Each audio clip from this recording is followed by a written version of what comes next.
اکنون ما و شما در عرفه لحظه های استقبال و پیشواز این ماه رحمت، ماه مغفرت، ماه هدایت، ماه سعادت، ماه برکت، ماهی که سراسر نیکی ها و خوبی ها از قرار داریم.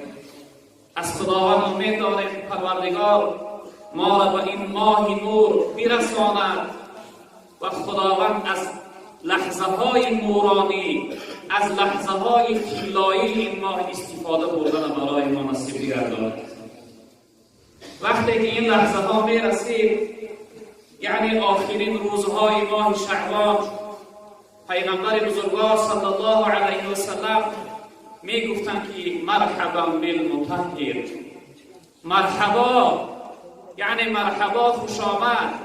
ما و شما یک عادتی داریم وقتی مهمان در خانه ما داخل شود مرحبا، خوش آمدی میگوییم، پیشواز او میبراییم، استقبال او میگیریم. مهمانی به ارزش باشد از تشریف قدومش چقدر خوشحال و خرسند میشویم. پیغمبر بزرگوار ما این لحظه ها، یعنی آخرین روزهای ماه شعبان میرسید، میگفتند خوش آمدی ای پاکیزه کننده، ای پاک کننده، ای نور بخشنده، ای هدایت کننده، ای تقویت ایمان، خوش آمدی. اهل اصحاب پرسیدند، گفتند و من مطهر یا رسول الله، گفتند پاکیزه کننده، پاک کننده، صاف کننده، خوب کننده چی چیز است یا رسول الله؟ پیغمبر بزرگوار صلی الله علیه وسلم گفتند رمضان، گفتند رمضان است، ماه رمضان است، ماه پاکیزه کننده، ماه رمضان است، ماه نور بخشنده، ماه رمضان است، ماهی که سراسرش فضیلت و شرافت و عزت و حرمت و فیض و برکت است. پیغمبر بزرگوار گفتند یطهر الذنوب والخطایا، این ماهی است که یک ساله گناه انسان پاکیزه میکند. انسان از یک ساله گناهگاری و سیاهی و بدکرداری پاکیزه میکند.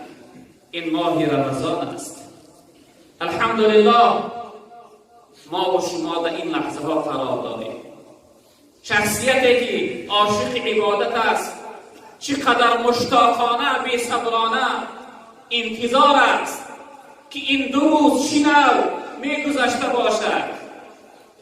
دوستای خدا دعا میکردن اللهم اوصلنا الی رمضان، یا اینکه بلغنا الی رمضان، پروردگار ما را به رمضان برسان، پروردگار ما را به خوبی های رمضان برسان، پروردگار ما را به اون نیکی ها و عبادت های رمضان برسان. دعا میکردن.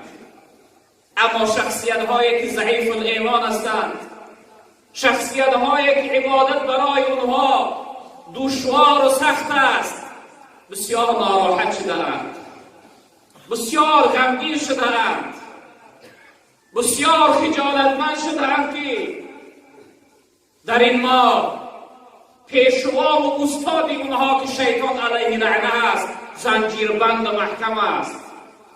این ماه عبادت است، اونها خیره بی خود و ناراحت هستند. اما شخصیت هایی که مؤمن هستند، شخصیت هایی که عاشق الله، عاشق عبادت الله هستند، چقدر راحت هستند، خوشحال هستند. آب زنید راه را زان که نگار میرسد، مژده دهید باغ را بوی بهار میرسد. بوی عبادت، بوی جنت، بوی رضای الله، بوی مغفرت و بخشش گناه، بوی آزاد شدن از جهنم و قهر و عذاب الهی این لحظه در دماغ عبادتگرها میرسد. خیلی خوشحال هستند وقتی این لحظه های رسیدن رمضان نزدیک می شود. از جانب خداوند ملائکه های ندا می کردند یا طالب الخیر اقبل، و یا باقی الشر اقصر.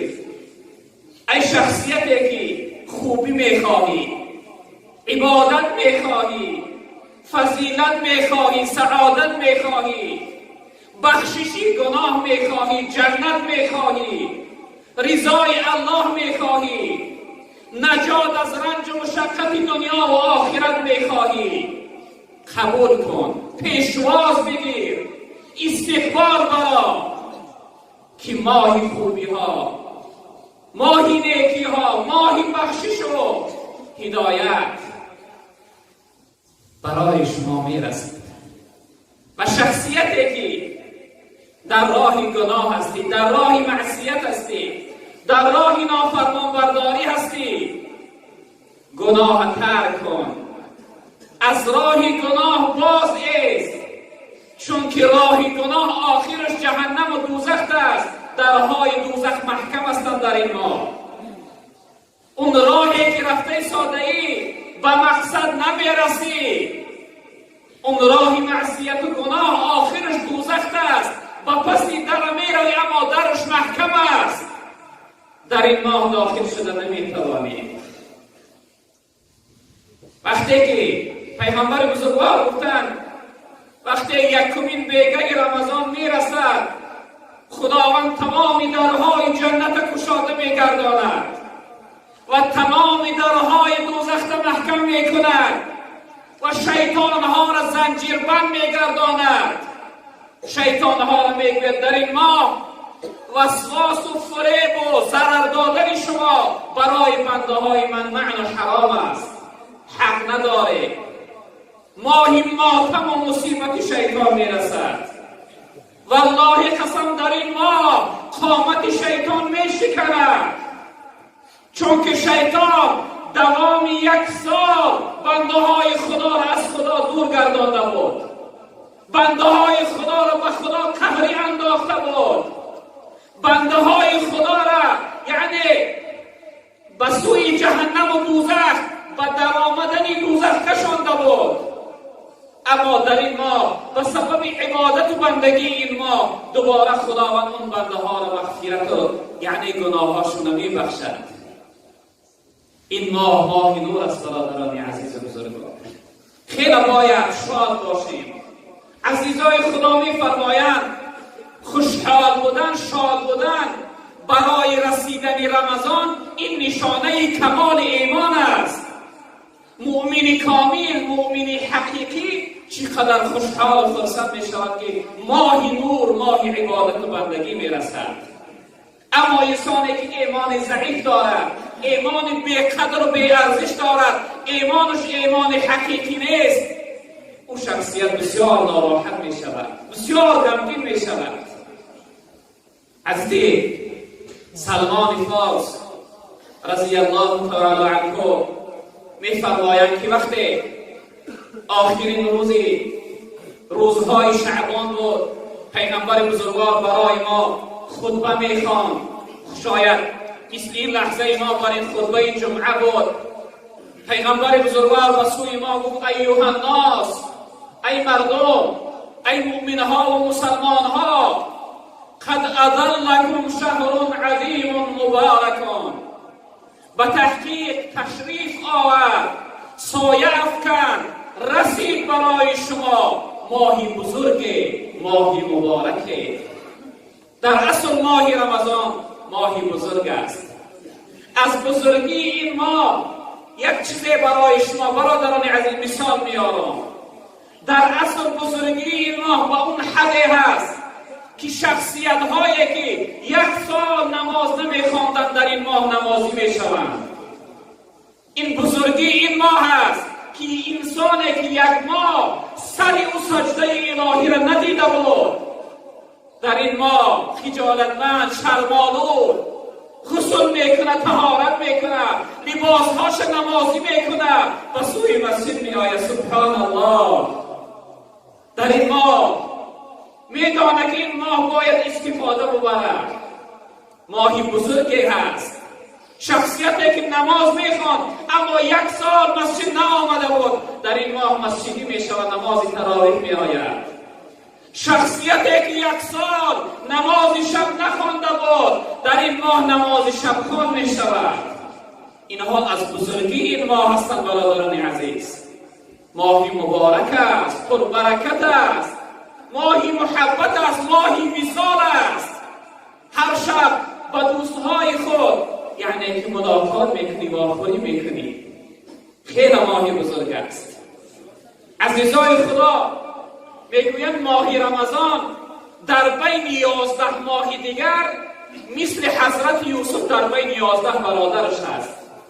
11 برادر حضرت یوسف چقدر آزار و رنج دادند، قصد کشتنش کردند، از پدر بزرگوارش جداش کردند، به یک پولی ناچیده او را فروختند.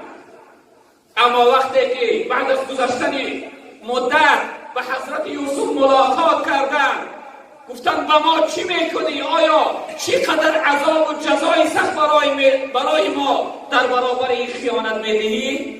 حضرت یوسف چی جواب گفت؟ من همه شما را میبخشم. همه این جبر و ستم عذابی که برای من داده همه اینها را از شما میبخشم. عزیزهای خدا میفرمایند ماه رمضان در بین 11 ماه دیگر مثل حضرت یوسف در برابر 11 برادرش هست. به سبب آمدنش 11 ماه گناهکاری را پاکیزه میکند. 11 ماه از خدا رو گرداندن و یعنی معصیت و گناه از انسان دور میگرداند. قد اضلكم شهر عظیم مبارک فیه لیلة خیر من 1000 شهر. در این ماه یک شبه هست که عبادتش از عبادت 1000 ماه عبادتگر بهتر است، بالاتر است، نه این که برابر. یک انسانی که یعنی 1000 ماه 83 سال و 6 ماه می شود. یک انسانی که 83 سال عمر دید، 83 سال عمرش به عبادت گذرانید، شخصیتی که در شب قدر این ماه عبادت کنه ثوابش از اون بالاتر است. ثواب یک شب از 83 سال عبادت بالاتر است. جعل الله صیامه فریضة و قیام لیله تطوعا. خداوند روزه گرفتن روزهای این ماه برای مؤمنها و مسلمانها فرض گردانده است. حتمی هست، حتما باید که انسان روزه بگیرد. فمن شهد منکم الشهر فلیصوم. هر شخصیتی که در این ماه رمضان داخل شد اگر عذر نداشته باشه، بیمار نباشه، باید که روزه بگیرد. این تحکید و امر پروردگار است براش. اما بیمار و مسافر خداوند رخصت داد. و قیام لیله تطوعا. شب زنده‌داری عبادت شب این ماه برای ما سنتی مؤکده است. تحکید پیغمبر بزرگوار است ما تراویح داشته باشیم، قیام لیل داشته باشیم. من تقرب فیه بخصلة من الخیر کان کمن ادى فریضة فیما سواه. هر شخصیتی که در ماه رمضان یک عملی خوب را انجام میدهد، یک کاری مستحب انجام میدهد، ثوابش برابر فرض است. ببینید برادر عزیز، ما و شما در ماه رمضان نماز تراویح جماعت میخوانیم. تراویح سنت است، اما از روی فضیلت بزرگی این ماه ما تراویح جماعت میخوانیم. اما ویتر واجبه در غیر رمضان هم جماعت خوانده نمیشود. و هر انسانی که یک عملی فرض انجام بدهد، پیغمبر بزرگوار گفتند که برابر 70 فرض غیرش هست. یعنی یک رکعت نماز ثواب 70 رکعت نمازی غیر رمضان دارد در ماه رمضان. این ماه زیادتی ثواب است. و هو شهر الصبر. برادر عزیز خواهش میکنم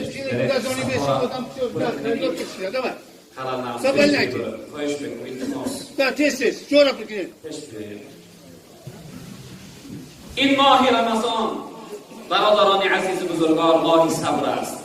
انسان باید چقدر بردبار باشه، چقدر صبری کامل داشته باشه در این ماه. چون که این ماه ماه امتحان و سنجش خدا هست. در امتحان و سنجش انسان باید صابر باشد. و صبر ثوابه الجنه.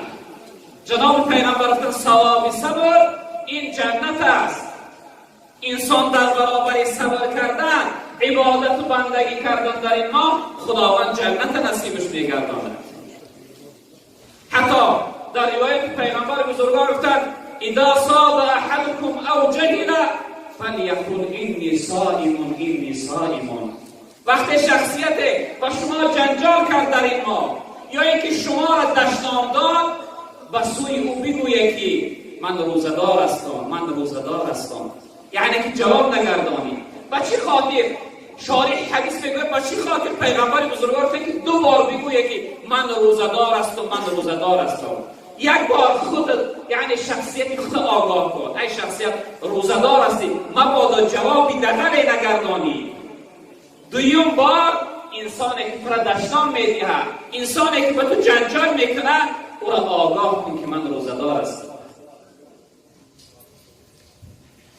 و هی شهر مواسات. جناب پیغمبر گفتند این ماه رمضان ماه نیکوکاری هست، ماه مهربانی هست، ماه شفقت و دستگیری هست، ماه همت بلندی و جوانمردی هست.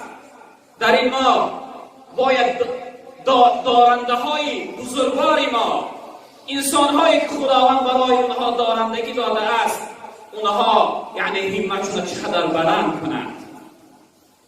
اهل اصحاب میفرمایند پیغمبر بزرگوار ما چقدر سخی و جواد و چقدر همت بلند بود، نیکوکار بود، اما در این ماه رمضان همو قدر با سخاوتمندی و همت بلندی زیادتر میشد. چون که این ماه همت بلندی هست، ماه جوانمردی هست. و شهر یزاد فی رزق المؤمنین. در این ماه خداوند رزقهای مؤمنها را زیاد میگرداند. هر شخصیتی که یک انسان روزدار اگر افطار بدهد، جناب پیغمبر گفتند به سبب افطار دادن خداوند اون شخصیت گناهاش بخشیده میگرداند و از آتش دوزخ نجاتش میدهد، از آتش دوزخ خلاصش میگرداند. شخصیت پوست گفتند یا رسول الله ما دارنده نیستیم، یعنی دارندگی نداریم که روزدارها را افطار بدهیم. پیغمبر بزرگوار گفتند اگر شما با یک قطره شیر یا اینکه با یک خرما یا اینکه با یک قطره آب یک روزدار را بدهه که افطار یعنی روزش بکشاید، به سبب انمو قطره دادن شما خداوند گناهاتون را میبخشد و از آتش دوزخ نجات میگرداند. اما هر شخصیتی که اگر یک روزدار را سیر بگرداند، یعنی افطاری طعام بدهه که از روزش سیر کنه، پیغمبر بزرگوار گفتند خداوند این انسان در روز قیامت از حوض کوثر سیرابش میگرداند، ابدی دیگر تشنگی را نمیبینه حتی اینکه داخل جنت میشود. یعنی که به سبب افطار دادن، ببینید برادر عزیز، افطار دادن یک روزدار، حتی پیغمبر بزرگوار گفتند که برابر روزه گرفتن همون روزدار ثواب میگیری. اگر 10 نفر افطار بدهی، یعنی که در یک روز رمضان ثوابی 10 روز رمضان ثوابی روزه گرفتن، برابر ثوابی روزه گیرنده ثواب میگیری تام برادر عزیز به سبب افطار دادن. پیغمبر بزرگوار گفتند اوله رحمت، اوسطه مغفرت و آخره عتق من النیران. تا این ماه 10 روز اولش روزهای رحمت هستند. بنده هایی که خیلی خسته و خجالتمند گناه شده بودند، در دوام 10 روز اول این ماه خداوند اون بنده ها را از رحمت و سیراب میگرداند. و 10 روزی که در بین این ماه هست روزهای مغفرت، یعنی روزهای پاکیزه شدن از گناه هستند، روزهای پاکیزه شدن از معصیت و نافرمانبرداری هستند. و 10 روزی که در آخر این ماه هست روزهای نجات و آزاد شدن از آتش دوزخ هستند. هر شب این ماه حتی در روایت پیغمبر بزرگوار گفتند که هزارهای شما را خداوند از آتش دوزخ نجات میدهد و خلاص میگرداند. هر شب وقتی که افطار میکنی نزد افطار کردن و خداوند امضا و یعنی خبر آزاد شدن نجات یافتن از آتش دوزخ برای شما میرسانه. و پیغمبر بزرگوار گفتن در این ماه 4 چیز برای خون ضرور بدانه. 4 چیز در این ماه برای خون ضرور بدانه. 2 چیزش سبب رازگی خداوند می شود. 2 چیزش چیزهایی هستند که به سبب این 2 چیز خداوند از شما راضی می گردد. اما 2 چیز دیگر شما به این 2 چیز محتاج هستید، احتیاج داره. اون 2 چیزی که سبب رضایت خدا می شود کلمه لا اله الا الله و استغفر الله زیاد بگوید در این ماه. 2 چیزی که سبب می شود که خداوند از شما راضی می گردد، پیغمبر بزرگوار گفتن در این ماه کلمه لا اله الا الله و کلمه استغفر الله زیاد بگوید. اما 2 چیزی که شما با اون محتاج هستید، پیغمبر بزرگوار گفتن چی؟ نسألک الجنة و نعوذ بک من النار. از پروردگار جنت طلب کنید و از دوزخ پناه طلب کنید. بگید پروردگارا به سبب فضیلت و شرافت این ماه برای ما جنت نصیب بگردان و از خداوند طلب کنید که پروردگار مهربان در این ماه چیکار کنه؟ از آتش دوزخ شما را نجات بده، خلاص بده. و هر روز نزد افطار کردن پیغمبر بزرگوار گفتن که لحظه افطار کردن انسان روزدار لحظه هست که هر دعایی کنه دعاش خداوند قبول میگردد. پیش از اینکه افطار میکنه، پیش از اینکه اون خرما، اون چیزی که برای افطار در دست میگیره، ابتدا دست ببرداره، دعا کنه که پروردگارا این رنج و مشقت حیات از حیات ما دور بگردان. دعا کنیم که پروردگار این مصیبتی که در دین عزیز ما آمده است، این مصیبت از حیات ما دور بگردان. دعا کنیم که خداوند اسلام عزیز ما را غالب بگردان، پیروز بگردان، دشمنهاش نابود بگردان. لحظه های اجابت دعا هستند، لحظه های